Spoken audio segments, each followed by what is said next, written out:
आपण महिला सबलीकरणाबद्दल बोलतो, मात्र महिलांची पहिली सैन्य तुकडी निर्माण करून बाप्पांनी आपली दूरदृष्टी दाखवून दिली. कशी ते बघा. स्त्री ही मुळातच आदिशक्तीचे रूप आहे. ती प्रसंगी दुर्गा बनते तर कधी गौरी. ती दुसऱ्यावर विसंबून असते हा समंत मानवजातीचा गैरसमज आहे.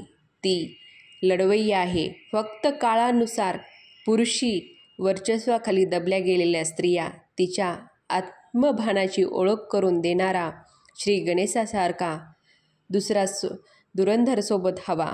गणेश पुराणातील मागी गणेश जन्माची कथा, त्याच कथेतून सापडतो योद्धा झालेला बाप्पा. शिवाय माहिती मिळते महिलांच्या पहिल्या सैन्य तुकडीची, आणि तुकडीचा नायक होता गणाधिपती गणनायक.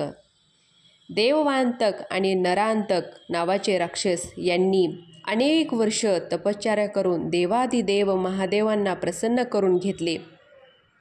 दिवसा किंवा रात्री देव, दानव किंवा मानव यांच्याकडून आपला वध होणार नाही असा वर मागून घेतला. पण भोळ्या महादेवांनी तथास्तु म्हटले. उन्मत्त झालेल्या या दोन्ही भावंडांनी जगाला त्रासून टाकले. स्वर्ग मृत्यू पातळी आपले साम्राज्य स्थापित करण्यासाठी ते दानवांच्या फौजेसह चाल करून गेले. सगळे देव गणेशाला शरण आले. गणेशाने त्यांना अभय दिले आणि महोत्तक या नावाने ते असुरांशी युद्धाला सामोरे गेले.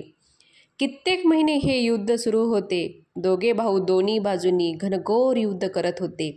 त्यांना युद्धात अडकून पराभूत करण्यासाठी भगवान श्री गणेशांनी आपली पत्नी रिद्धी आणि सिद्धी यांना सांगून महिला सैन्याची तुकडी तयार करण्यास सांगितली.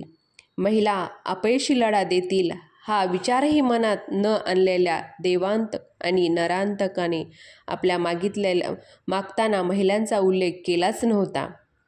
वरमध्ये त्यांना स्त्री शक्ती कळावी म्हणून गणनायकाने स्त्रियांची कुमके तयार करायला सांगितले.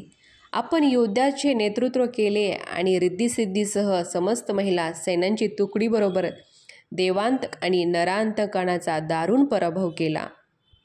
या प्रसंगातून भगवंतांनी स्त्री जातीवर केवळ विश्वास दर्शवला नसून त्यांच्या अंगभूत शक्तीला आव्हान केलं आहे. दुसऱ्यावर विसंबला त्यांचा कार्यभाग बुडाला. या समर्थ वचनाप्रमाणे आपल्या अब्रूरक्षणासाठी अन्य कोणी येऊन आपली मदत करेल हा विचार सोडून द्या. युद्धकलेत निपुण व्हा. दरवर्षी अनेक प्रकारचे असुर भेटणार आहेत. तुमच्या नजरेतून त्यांचा जरब बसायला हवी. तरीही त्यांनी हल्ला केला तर त्यांच्याशी प्रतिकार करण्यासाठी तुमची तयारी हवी.